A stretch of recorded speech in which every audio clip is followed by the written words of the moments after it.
Welcome to Beneath the Wing. Just like air passing over the wing of an aircraft provides lift, the people we meet can also give us lift in life by sharing their stories of strength and success, connecting us all. Beneath the Wing explores the stories of those connected with the Minnesota Air National Guard's 133rd Airlift Wing with a little humor and learning along the way. I'm your host, Wing Command Chief Mark Legvold.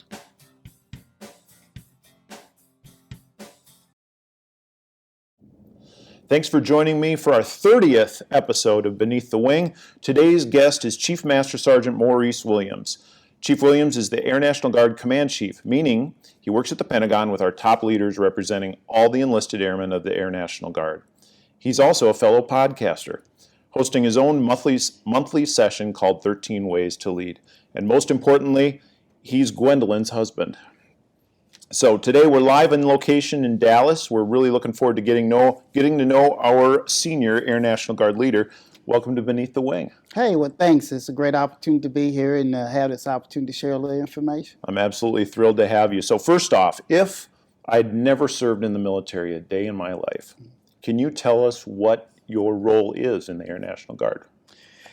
To explain it, I would say that I'm at the CEO level and I make sure the welfare and resources are provided for those who are in the company.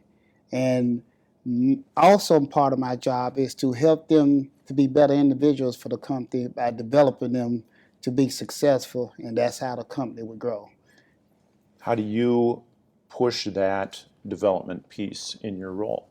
Right. Well, I use several different avenues. One way is based on my position. I am the functional manager over the command chief, meaning that I provide guidance to them to operate in their roles. So I use them as a vessel because those command chiefs are connected to all the enlisted airmen within our Air National Guard. So I use them as a vessel, somewhat like being down here in Dallas as we're having this conference. I have a breakout with all the command chiefs to provide them information that we need to push out to the airmen. And also, too, I use social media platforms, which I'm a dinosaur on social media. So my team is the ones that push me to get on social media, be more engaged in social media. Dinosaur in social media. Dinosaur. I can totally relate to that. We're so fortunate to be surrounded by good airmen that know what they're doing with it, and they just probably kind of take a look and say, "Oh, Chief, you'll understand here eventually." That is correct.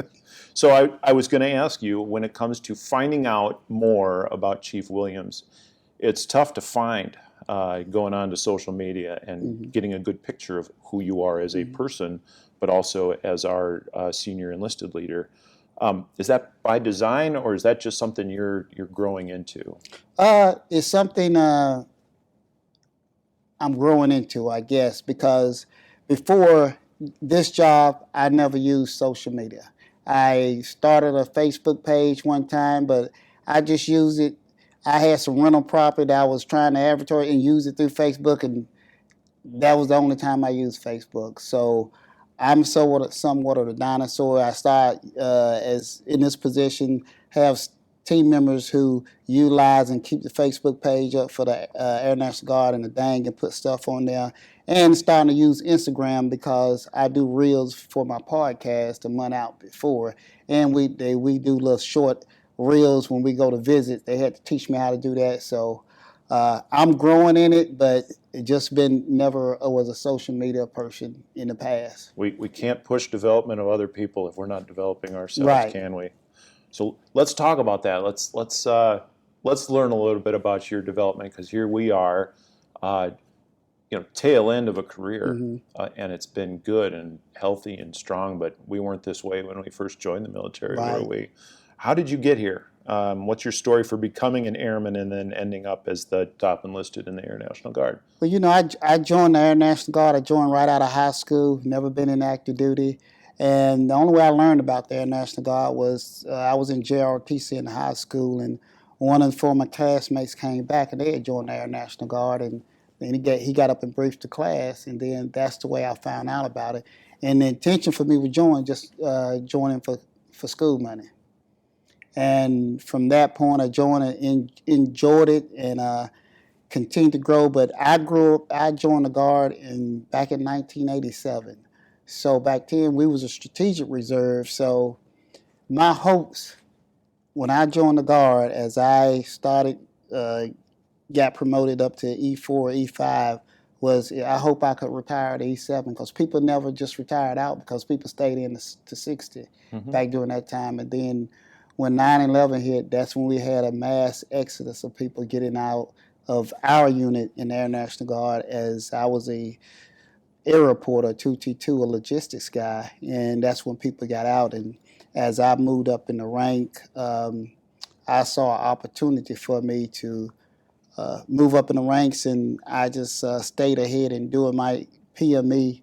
And at that point, I made E8, and then it was not until I made E9 that other people thought, hey, there may be an opportunity to make command chief.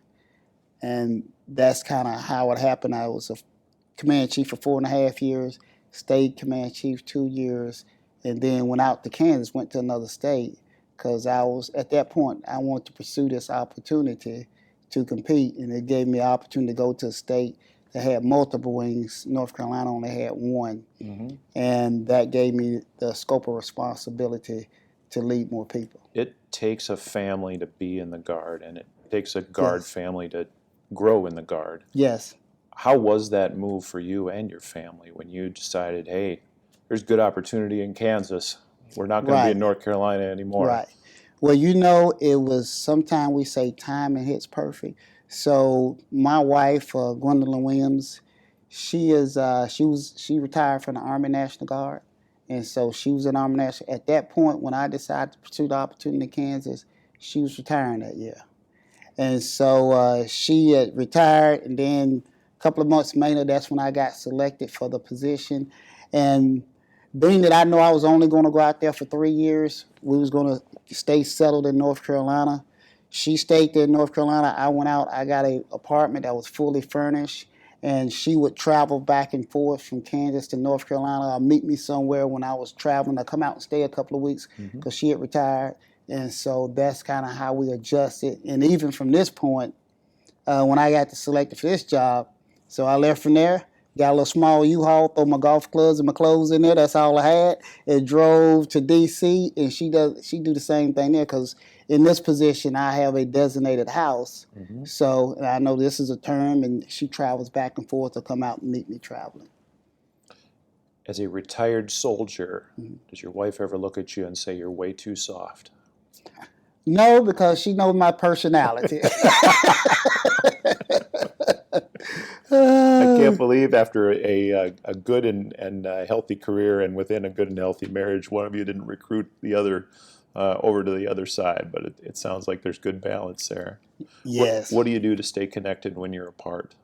We, of course, same routine every day, talking every day, and we talk every day, you know, and she come up and see me often as much as possible, meet out on trips, but staying connected, that communication part, that's the key, you know. Of course, you know, everything happened at the house when I'm not there, so I have to figure out some ways to get some things done. But yeah, but we've been doing it, you know, now it's been going on 5 years, because I did 3 in Kansas. Now I'm approaching 2 years in this position. Right on. It's tough, and I had a gentleman on who had a specific ritual with his kids every single day he was deployed. Just, they made a big chain out of paper, and every day he'd call home, talk to his kids, and they'd take one of those chains off, and when they were all out of chains, Daddy was home. Right. We all kind of developed these rituals in our career to just kind of stay connected with our loved ones back home. So you told us a little bit about your story and how it started all the way back in basic training, and that you joined the Guard looking for college money. It's a great reason to join the Guard. Yes. But at the end of it, it changes who we are as human beings. We become a little bit better. Talking about development, how has being an airman changed you to the better? If you think back about what young Mr. Williams was like when he joined the military, how's it made you better?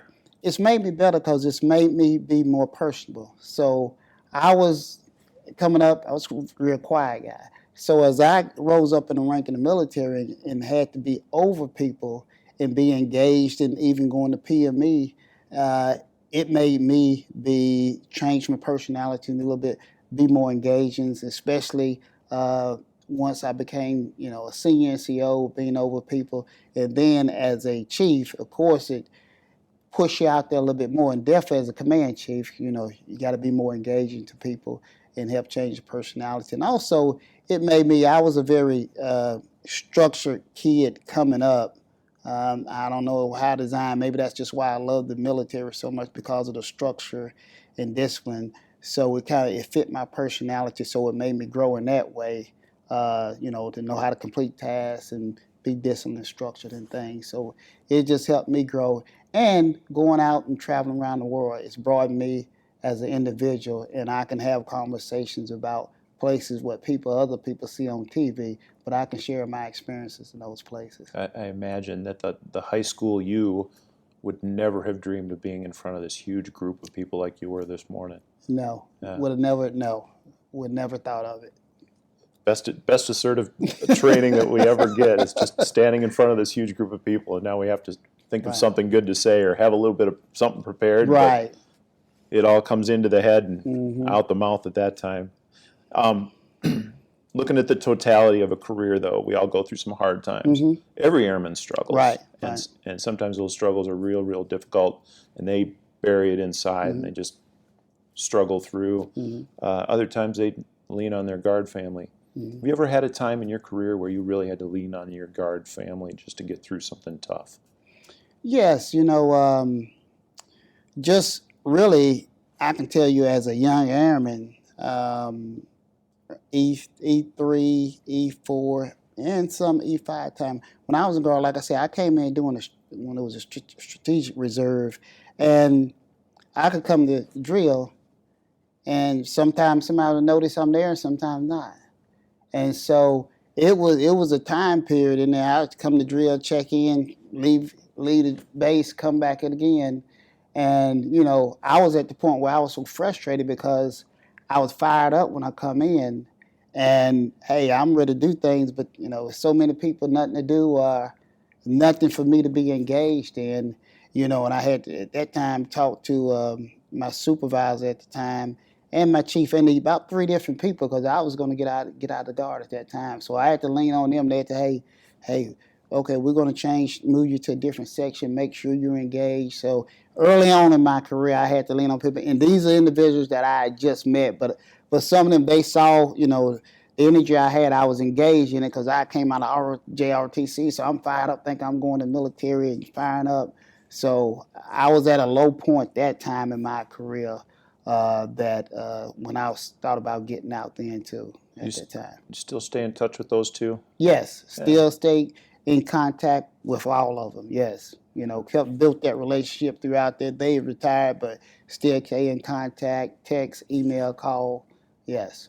I'll bet they're some of your biggest cheerleaders in life. Oh, yeah. I imagine they're awfully proud of their airmen that That's they helped right. grow and develop, right?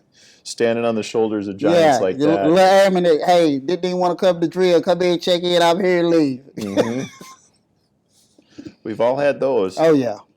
That's it's a good professional lesson to learn in that, but it also teaches you a little bit personally about how to handle airmen that now you end up becoming in charge. So I'm thinking at some point you become that staff sergeant, tech sergeant, and you say, hey, here's your airmen, and you're responsible for developing them. Did you have to go through some of those hard times with your airmen? Yes, I did.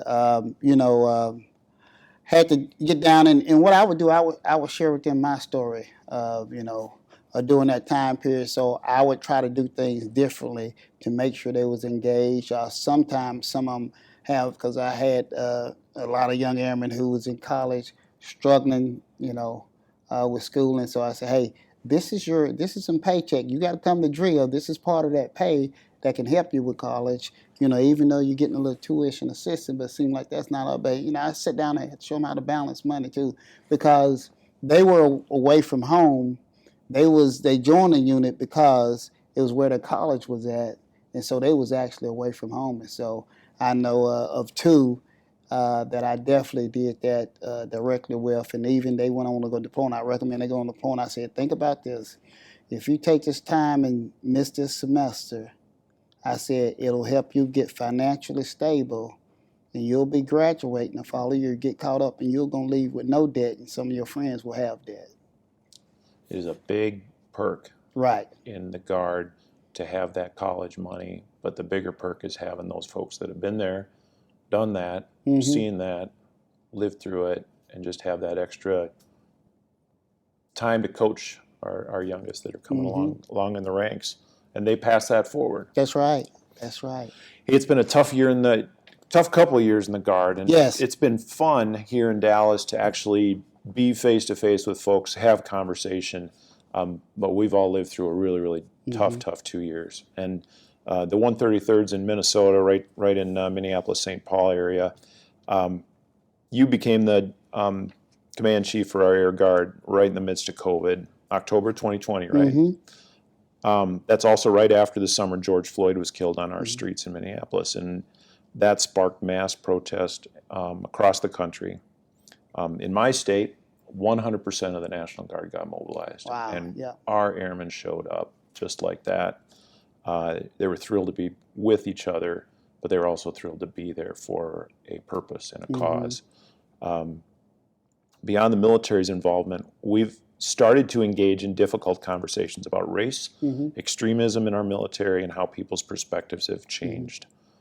When it comes to relationships that we have with one another and being a mission-effective, diverse group, what's the best way to start that conversation? I don't come from the same background that you do. Right. And so sometimes it's hard for me to just feel comfortable starting a difficult conversation just to gain perspective. Right. Talk me through that. Well, I think one of the things would be is I would always start off with, hey, we're going to have an uncomfortable conversation, but it's going to make us comfortable on the back end, you know. And I would share my experiences, my life experiences, and the things that I've experienced to get you to get an understanding on, hey, this is, and I don't have to do anything from it, do anything for it, but based on, hey, my race, my gender, this is the way I'm going to be treated differently from someone else. I say, and we must be honest about it. But even if you hadn't experienced it, you won't, because you may look different, be another gender, or whatever the case may be. And I think we got to be conscientious of that, you know, and be receptive, because it's people's reality and how they feel. But, you know, we got to be open to it and listen, and it makes you think a different way if you just be open to it and listen. Not to, because I'm not going to combat it and say, hey, it didn't happen to you, because, hey, that's your life experience. You could tell me things as your life experience. My life experience is different, but we got to be open to it and say, hey, it's going to be an uncomfortable conversation to get comfortable, because it may be, you may think that, man, nothing like that could happen. I may think, man, how could something like that happen to you? But it's happened, you know. So I think that's where we need to start and say, hey, it's going to make us a little uncomfortable, but we got to do this to get comfortable. That there is a relationship that's formed in a conversation, and starting from a place of trust where you can say, hey, we're going to have a difficult conversation. Or if I ask, are you comfortable having a difficult conversation with me, because I'm curious and I want to know more. It was an incredibly frustrating and just heart-wrenching time in Minnesota for us. But I think we worked hard to grow through that. I had an excellent conversation with one of our squadron commanders who had been through some terrible discrimination in his life, and just having that conversation with him gave me a more clear perspective and a higher degree of sensitivity, which it's hard to develop, but you have to be open to receiving. Yes. You got to be open and to receive it, and be respectful of people's experiences. You know, just because you had an experience, that don't mean it wouldn't happen. It hasn't happened. In the Guard, we serve our communities, and we serve within the communities that where our bases are located, the states where our bases are located. And when it comes to diversifying the force. Mm-hmm. It's been called a force multiplier, which I believe.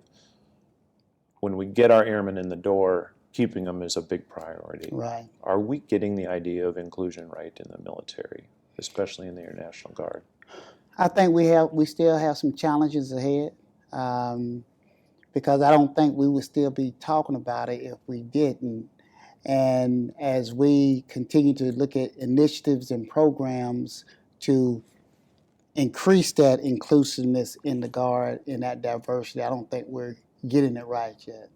And one thing I always say, we must be intentional about doing it when we do things.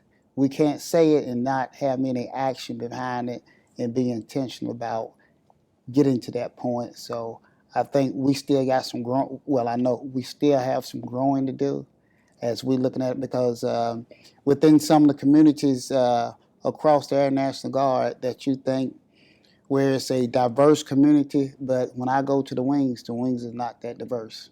It's very true. You know. What is intentional? What does getting it right look like to you?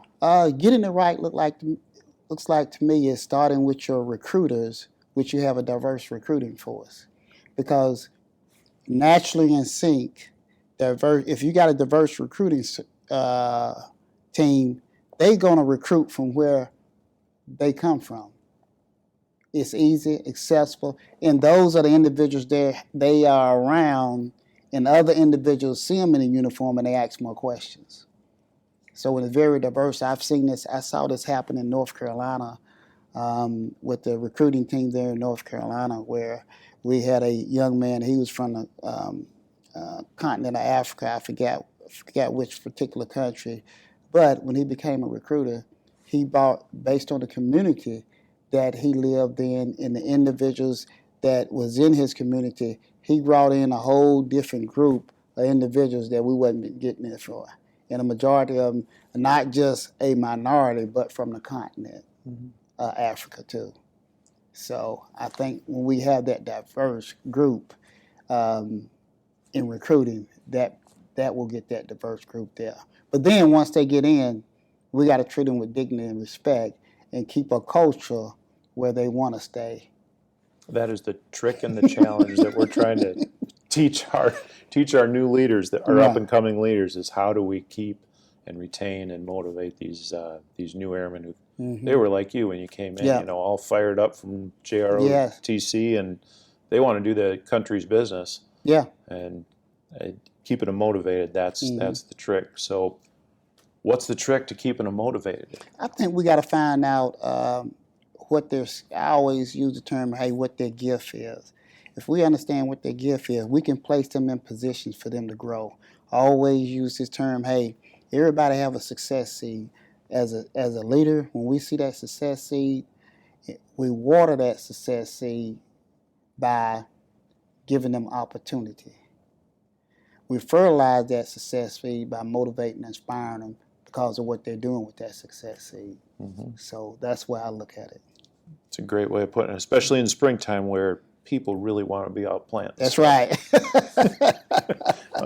I'm one of them, so I totally understand. But nurturing the gifts of our airmen comes first with the ability to recognize those gifts, seeing where they can fit in and plug. Because one of the most exciting things about this new generation coming in is, they're really motivated for a cause, and they have a lot of gifts and talents. As a group, they leverage that. We've seen that. So I'm glad to hear you say that, recognizing their gifts, getting them motivated in that, keeping them plugged in. It's not just about the college benefits that they're coming in for anymore. Let me reintroduce you, then we're going to take a quick break. I've been speaking with the 13th Command Chief of the Air National Guard, Chief Maurice Williams. Team 13 has a really special message for you during our break. So we're going to take that, and then we will be right back. Hello everyone, my name is Master Sgt. Brittany Ingram. I work for the 13th Command Chief of the Air National Guard, Chief Master Sgt. Maurice Williams. I just want to take the time today to tell you about the 13 Ways to Lead podcast. The next podcast will be released on the 13th of May, and it will be leading by upholding standards. Upholding standards mean the culture of any organization is shaped by the worst behavior the leader is willing to tolerate. We have a special guest, which would be Command Chief Master Sergeant of the Air Force Reserve Command, Chief Master Sergeant Timothy White, and he's going to give us his perspective on leading by upholding standards. You can tune into the 13 Ways to Lead podcast by Spotify, Apple, or Divots. Again, that podcast will be released on the 13th of May, 2022, and it will have Chief Master Sergeant Timothy White, the Command Chief Master Sergeant of the Air Force Reserve Command, and you can seek that podcast via Spotify, Apple, and Divots. Have a great day. I've been speaking with Chief Master Sergeant Maurice Williams, the Air National Guard Command Chief, and thanks for that special message from Team 13. I do hope that you take the next opportunity to join him on 13 Ways to Lead, because it's a great podcast. Hey, we've talked a little bit about your family and being separated a lot. What refreshes your soul? When you take the uniform off at the end of the day, how do you recharge your batteries? How do you refresh your soul? One of the things I like to do, I like to go out and play golf. That is something I enjoy. Takes my mind off the job, give me a little energy, and that's one of the things that I like to do is play golf. That's it for me. Best place to golf. Yeah, the best thing for me to be doing. Now, I do one thing that is a stress reliever for me, like big conferences like this, or when I'm going out to wing visits, I like to get up early that morning and go get a run in. It gives me time to think. It refreshes my body, come back, and that get me rejuvenated. You and I had barbecue last night. Not together. You were in a big group. I was in my big group. Is it hard to get up the day after a good meat fest like that and go for a run?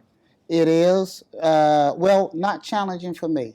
Right. And the reason why is I try not to eat heavy because I know I got a full day that day. And so I try to be a little disciplined not to do it. Now, sometimes I'll have a little drink, but I only have 1 or 2 at the max because I know I'm going to get up in that morning because I don't want to get out there and run and be dehydrated. Yes, definitely. You get to travel a lot. Mm-hmm. And with this job, you get to listen to a lot of airmen. Mm-hmm. What's the best piece of advice you've gotten from an airman? Best piece of advice I got from an airman is what social media platforms to use and what to put on there. Short, things that are short, things that airmen can get to know me. So that's what some of the best advice I've gotten out there. Because I always, because like I said before, I'm a dinosaur. So that is helping me grow right there in that area. And my team, we share that information, and it helps me learn how they think and what they like to view. Yeah. It's I'm sure it's tough to get out and listen to a lot of airmen out there.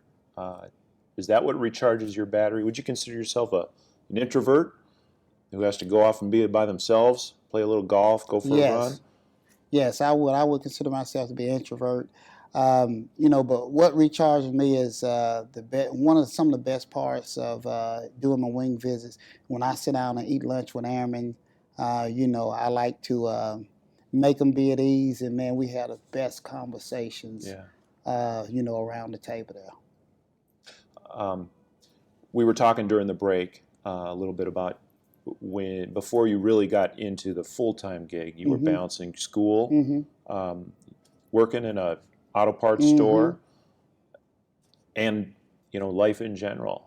How did you work to find balance at that young age, balancing all 3 of those things? And does that allow you to be a little bit more empathetic with our young folks that are coming in they're balancing a side hustle, a main hustle, a guard career, and school? Yes, it do make me be more empathetic, but also too I tell them, hey, if you want to be successful, you got to be willing to do what the unsuccessful people are not doing, and that's that extra work and drive. But you got to pace yourself and balance and stay focused on it to get to that point. And it's very challenging, but you got to prioritize it. And one of the things I had to learn in this job, don't manage my time, manage my energy. Gets harder and harder as we get older and older, doesn't it? I look at these the young airmen that we're starting to bring into the Air National Guard, and they're motivated, energetic. They don't have to manage their energy; they got limitless, and just so talented. Do you think that seeing what we have coming in, the talent that we have coming into the Guard, how competitive would you have been with those types of airmen that we're getting now?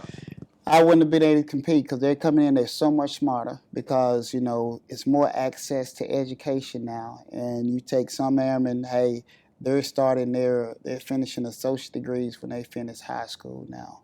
And then we have some airmen that they go to take high school courses and college courses. And the access to information and what they receive and the different things they can get on their phone now, all that information makes their education higher, and it'll make them a lot more competitive as individuals. Yeah. So you challenged yourself a little later in your career by going and achieving your degree 100% online? Yes. Both a bachelor's and a master's. Well, my bachelor's and master's, but my associate degree, I was going in a brick and mortar school, community college there, and it was tough on me. So at that time, I transitioned. I got into logistics, so I was driving a truck, and so I drove at night. So I would go in. Time would be at 10 o'clock at night, and I'd get back in maybe 8 o'clock in the morning.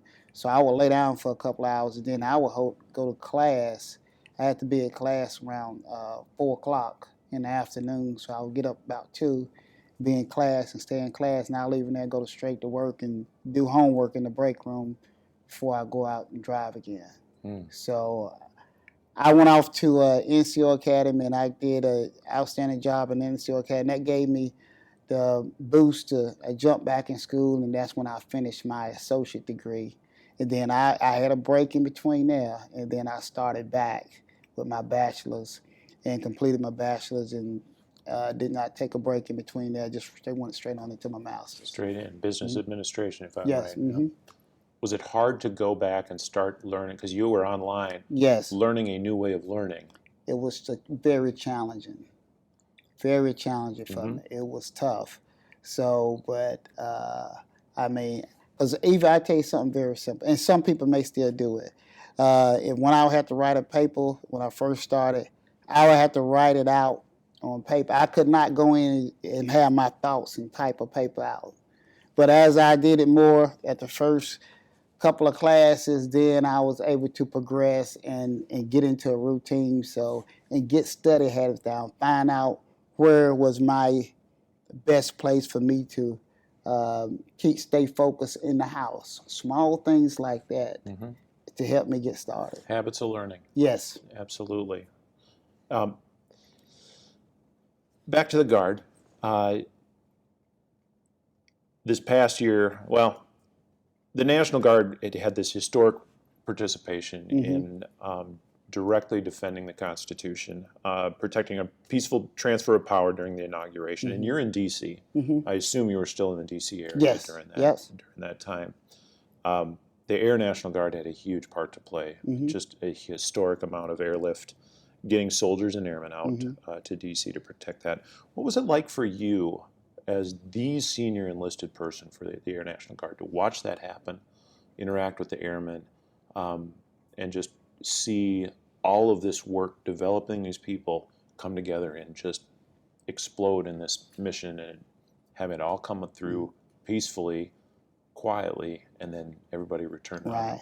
Right.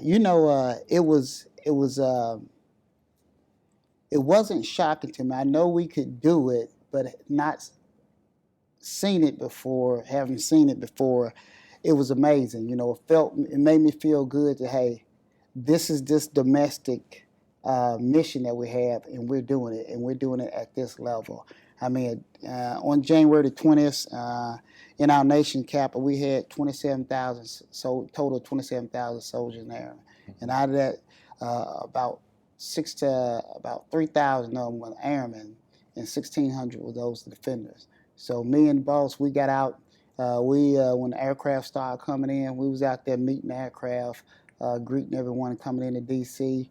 We went out there and walked the grounds around the Capitol and the different locations and met with airmen, and it was great. It was great. It was a sense of pride, sense of, because seeing that we could do a big scale mission like this within the United States, because we've only 36 hours. Yeah, we've only did this, this large scale like this federally on other soils, but not right here. Right. So it was great. What did you hear from the airmen when you were out walking around? They was great. They was excited about being able to participate. Now they say they didn't know what to expect, but they was excited about being able to participate. And as I talk with them, because you got to, some of those locations out there, it was 24 hours and it was cold outside, but they was out there, doing rotating out to get heated up. But, they was very proud of what they was doing. Mm-hmm. We had the opportunity, I was out in D.C. as well with the Minnesota contingent and one of the task forces, and we went to a park where we had a bunch of soldiers and airmen from Illinois, and they were staging there, and it was a park, and mothers were coming up with their kids and saying, asking soldiers and airmen, could we just take a picture together? Right, yep. The people of D.C. Were so appreciative and so thankful to have our folks there and on the ground. After that big operation, did you get any feedback from the city where you spend the most amount of your time? Yeah, very appreciative. Same thing. As I went around to during that time, different events, people were very appreciative. You got to realize, a lot of the office buildings down there, they opened up to the military to lodge and to set up command posts and whatever access we needed. So that right there was appreciation of it. And, of course, going through some of those, seeing a lot of congressmen and senators, and was very appreciative. And just the community, too. Like I say, walking around in uniform, hey, thanks for what y'all doing. Hey, we feel so much better here, So we got those type responses. It was a terrible thing that we had to do, but it was done so well. Right, right. I must agree. Absolutely. Okay, let's get to know you a little bit better. Okay. We play a little game called Quick Answer on the second part of the podcast. So there's rules, and I'm glad you're not an engineer, because an engineer that I interviewed just had to think about everything and analyze it. It was like first thing that comes to mind, okay? Right. Are you a cat or a dog person? Dog. Favorite food from your childhood? Candy yams. Best thing about living in D.C.? Events. Movie that made you cry? Remember the Titans. Yeah. Most famous person you've met? President Obama. Place on earth you'd most like to spend a whole month without phones or computers? Puerto Rico. Snoop Dogg, George Clinton, or George Jones? George Clinton. UNC or Duke? UNC. I am so impressed with your answer about George Clinton. Not a big sports guy, but that impressed me. So let's talk about George Clinton. Hometown guy, Kannapolis, North Carolina is where he grew up. Famously, for people that don't know, he was a famous leader of a funk band called Parliament and Funkadelic and a couple others. And one of their more famous songs was Atomic Dog. Atomic Dog. Do you want to sing it? Atomic Dog. Nice. It got sampled by Snoop. Yep. A couple decades later. In fact, Snoop sampled a bunch of George Clinton's work. So sampling is like, it's better than imitation. It's like the best form of flattery. Right. You got something that I really want to copy and borrow and make a little better. So let's just say, here's your drinking question. Jack and Coke, right? Jack and Coke. As a North Carolina guy, we'll just call it Pepsi because Pepsi comes from North Carolina too. You're having a Jack and Pepsi with George Clinton, and you're talking about people sampling your work. What would you say you would be most proud of if somebody took something that you came up with, sampled it, and made it better?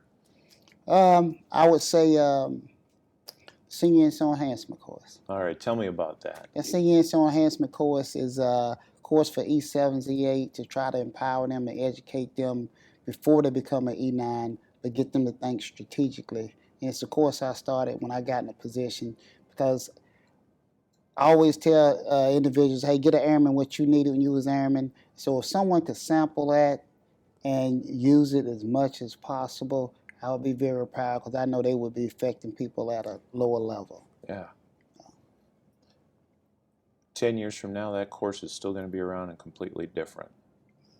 Well, Do you hope for that? I do hope for that, because hopefully I want it to evolve, not stay the same. Because 10 years from now, things will be different, and it needs to be relevant with the times. Mm-hmm. Yeah. Ultimate form of sampling, right? That's right. Take something, That's right. make it a little bit better. That's right. I'm impressed. George Clinton. Thanks for not being a George Jones fan. No offense to any country fans out there, but yeah, I'm right with you. They were playing. Okay, so the seminar that we're in this afternoon, they bring everybody back to music, and I am an Earth, Wind, and Fire guy. So when they started playing Earth, Wind, and Fire, I went to see them in concert. They were in the Twin Cities. There's still 3 of the original guys left when they came, and I tell you, what a great band. Yep, yep. What great music. Yeah, great band, great music, original music. Yeah, absolutely, absolutely. So that brings us back to the good old days when music was a little bit more than it is now. And back in high school, you had to have a favorite high school teacher, right? Who's one high school teacher you most want to share your career success story with? I think it would be a JRTC instructor I had. He was a JRTC instructor when I was in the 9th and 10th grade. He was a senior master sergeant, and he ended up going to another high school. I saw him. He came out to our Air National Guard base, because the Air National Guard base was only a couple of miles from the school. But at that time, I think I may have been maybe E7 around that time when he came out there. But I think that because he was a disciplinary, but he had a lot of confidence in me and put me in positions, and so that would be the person I think I would like to share that with. Still around? Still around. Right. Still around. Just he moved away from North Carolina. He moved out of North Carolina. So okay. Yeah. Is North Carolina going to be where you settle? Yes. Not a bad place to be. The weather's better than Minnesota, I'm going to tell you that. Oh, yeah, right yeah. now. I don't understand why people stay in those areas like Minnesota. For some odd reason, we think it develops character. I'm still, wondering about that. Hey, what's the biggest challenge you think our newest members are going to face in the next 5 years? The biggest challenge I think they will face is learning to think strategically, meaning continue to understand the adversary, and being able to operate at a higher level, not equating that level to their rank. Because I think they're going to have to operate a little higher than whatever. Like the E5, you're going to have to operate like an E6 or E7. Because I think things are going to advance so much based on technology in the future fight. And we need to stay in tune with that. So I think the airmen, as they grow into it, it's going to have to be a constant evolving changes. We will get there, but I think that's going to be the biggest challenge. I think because we like technology so much. Everything is technology based, and we share so much information to our competitors, and it's easy for them to get that information. So I think that's going to be the challenge. Our new airmen, starting in January, I think, if I'm recalling my brief right, are going to get nothing but electronic communication when they get to basic training. That is correct. Gone are the books, and they get an iPad. They're comfortable with that. Yes. This new generation coming in is comfortable with that level of communication, that way of learning. What gives you the most hope about the Air National Guard for the future? The most hope is that as we look at these new platforms that we're getting, the F-35, the F-15X, and the new missions we're taking on cyber, that's what gives me hope. That's what we're going to need for that future fight. Those 5th-gen aircraft to give us air superiority, and those cyber units to keep us to combat cyber threats that we're getting now. It's an exciting time. Yes, A yes. real exciting time. And these people that are coming in to replace us, they've got it going on. They're going to figure That's this right. stuff out. That's right. So much better than they're going to sample the work that we did That's right. and make it a whole lot better. Chief Maurice Williams, thanks for spending some time with us beneath the wing. Really appreciate it. It's been a great pleasure, and especially on our 30th episode. In fact, if I'm ever looking for a fill-in host, I hope you'd consider that. Oh, yeah, definitely. Awesome. Definitely. For those of you that listen to Beneath the Wing for the first time, I hope you catch our next episode where I'm going to be featuring one of our wing's outstanding airmen and their story of strength and success. Otherwise, I encourage you, as we did during our commercial break, to tune in to 13 Ways to Lead with Chief Williams. You want to give a promo on that one and tell them what the next episode is? Yes, well, the next episode will be episode 5. That'll be with the director of the Air National Guard, my boss. He will be on episode 5, and he'll talk about leading strategically and deliberately. Perfect. So, I'll have him on the episode, and we'll talk on some things. He'll talk about his background and his some of the things that he experienced and how he had to think and lead being deliberate. Sounds fantastic. Well, thanks again for joining us on Beneath the Wing. All right.